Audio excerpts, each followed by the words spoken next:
Halo semua, kembali lagi bersama saya Nena Mazaya Putri dengan NRP 5026241183 di video kelima. Kesempatan kali ini saya akan mengajak kalian untuk berkenalan dengan 2.3.6 lab, yaitu tentang Linux servers. Oke, di lab ini terbagi menjadi dua part. Ada part 1 yaitu servers, dan part 2, using Telnet to test DSP service. Oke, kita menggunakan si CyberOps Workstation. Ini udah dibuka dan langsung ke terminal. Oke. Use the PS command to display all the programs running. Kita pakai si command PS. Lebih tepatnya sudo ps -l. Passwordnya CyberOps. Nah, wah ini keluar cuma nih data-datanya. Ini data-data dari analis. Why was it necessary to run PS as root? Nah, professoring di comment with sudo karena ketika kita menggunakan analis, kemungkinan proses yang terlihat itu hanyalah proses analis. Proses untuk regular user itu bisa aja nggak terlihat jika kita tidak menggunakan command PS sebagai root. Oke. Nah, di Linux ada program yang PS command itu juga bisa digunakan dengan strip EJH. Oke, sekarang kita masukkan yang ini. Sudo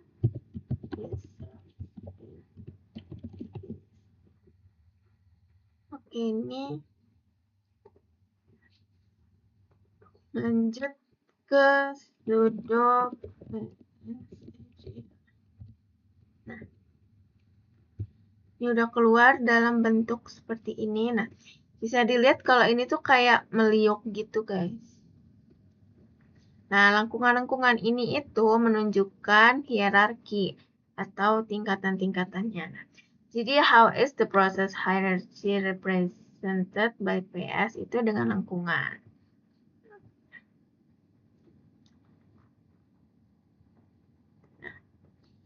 Lanjut, servers are essentially programs, often started by the system itself at boot time. Oke. Nah, netstat command ini merupakan tool yang bagus buat membantu kita mengidentify the network servers yang sedang berjalan di komputer. Oke. Mari kita pakai netstat. Keluar kayak begini. Nah, netstat itu returns lots of information when used without option. Nah, banyak opsi yang bisa digunakan untuk memfilter dan menformat output dari si netstat. Nah, netstat dengan command tunap itu juga bisa menjadi opsi untuk mengadjust the output of the netstat. Kita menggunakan si tunap. Nah,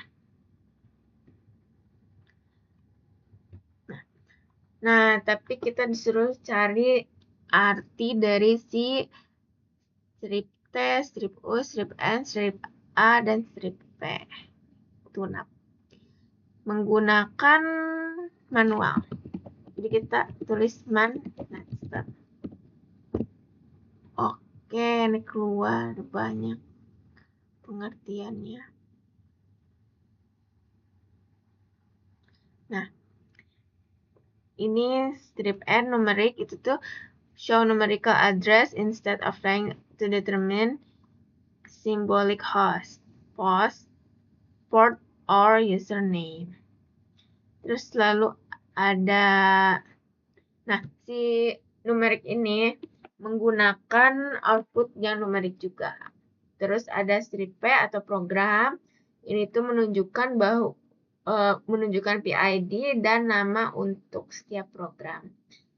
And which each socket belongs. Terus ada strip U yaitu menunjukkan UDP koneksi UDP. Terus ada strip A, ini tuh shows both listen and non-listen sockets. Okay. Is the order of the option important to nested?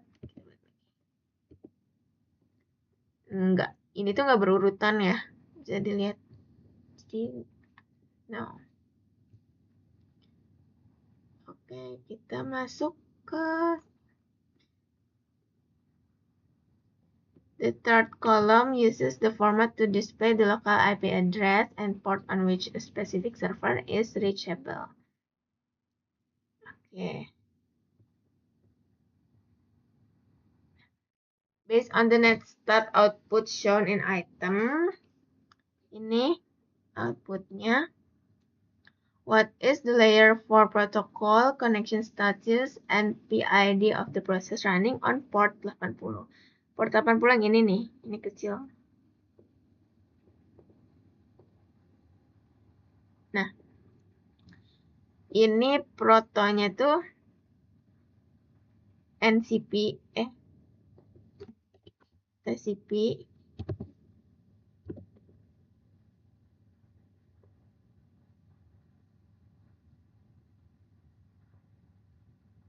Nah, nih.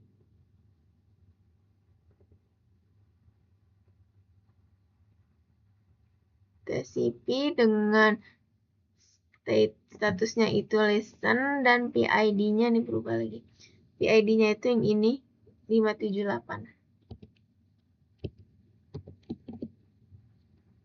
Oke. Nah, while port number are just a convention, can you guess what kind of service is running on port 80 TCP? Ini tuh kemungkinan adalah web server. Kadang ini sangat berguna kalau digunakan untuk informasi provided by Netstat dengan PS.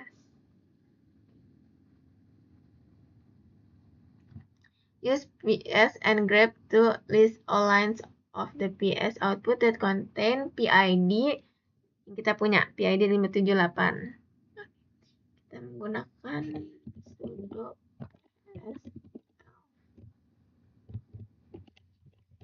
grep. Ini diganti dengan yang kita punya yaitu 578.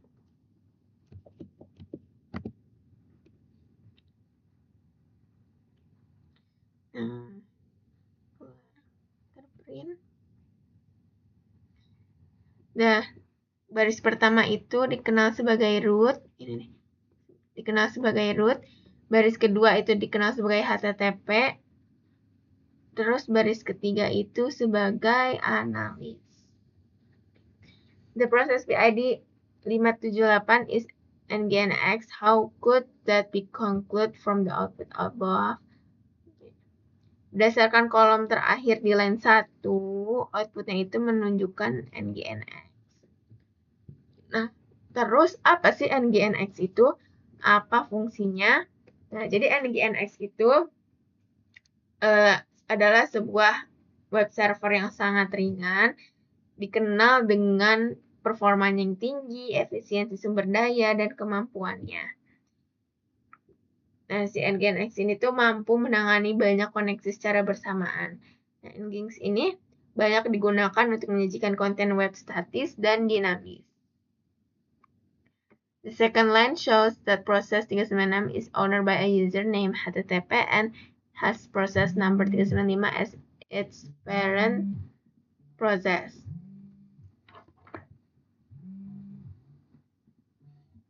Nah, what does that mean? Is this common behavior? Nah, untuk kasus yang 396 dan 395 ini, artinya NGINX ini tuh memulai proses 396 dengan nama pengguna HTTP. Nah, ini tuh merupakan common behavior Karena si Nginx itu tuh berjalan sendiri untuk setiap klien yang terhubung ke port 80 TCP. Mengapa di last line itu showing grep 395 untuk yang kasus ini? Karena kita meminta untuk memfilter dengan mengambil PID. PID yang aku punya itu 578. Oke. Kita lanjut lagi di part 2, yaitu using telnet to test DSP service. Ini telnet protokol itu menggunakan port 23 using TCP by default. Nah, di part 1, Nginx ini tuh was found to be running and assigned to port 80 yang tadi sudah kita kerjakan. Although a quick internet search revealed that Nginx ini is a lightweight web server. Nah, untuk membuat lebih populer, kita menggunakan telnet.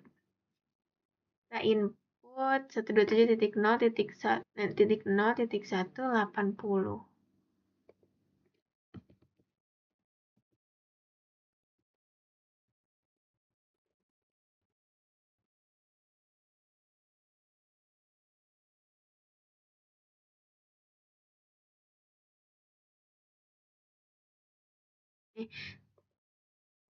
Telnet 127.0.0.180. Terus nanti dia akan trying dan connected dan menampilkan si escape character ini. Terus kita disuruh untuk menginput apapun itu, any key. Ya, jadi aku input ini, terus di enter dan hasilnya ada bad request segala macam.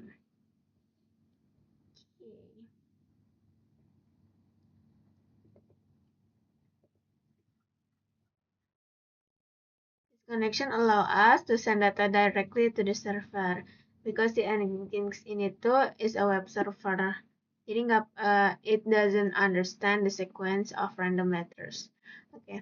Why was the error sent as a web page? Karena Nginx itu adalah server web dan hanya menggunakan protokol HTTP. With PID 395 is in fact a web server. Kita menggunakan PID mana ya?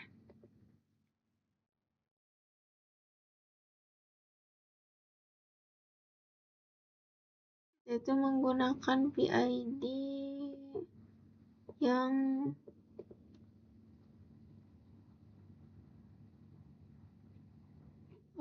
PID kita 578. Terus version of Nginx-nya itu yang ini. Nah, ini 1.12.2. Terus kita coba masukin si netstat.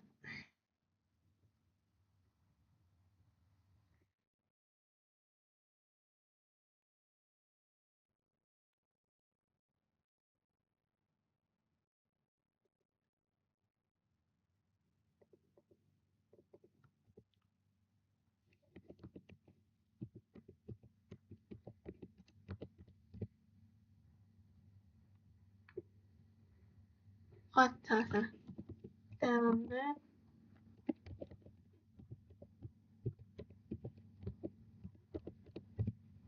Nah, dia akan trying terus connected with 127.0.0.1. Lalu kita disuruh masukin random. Nanti connection closed by foreign host. Use telnet to connect to port 68. What happens? Jadi ini bakal enable to connect to remote host. Connection refused. Oke, kita sudah menamatkan modul Linux server. Kita masuk ke reflection question. What are the advantages of using netstat? Nah, jadi netstat itu membantu kita untuk memantau koneksi jaringan.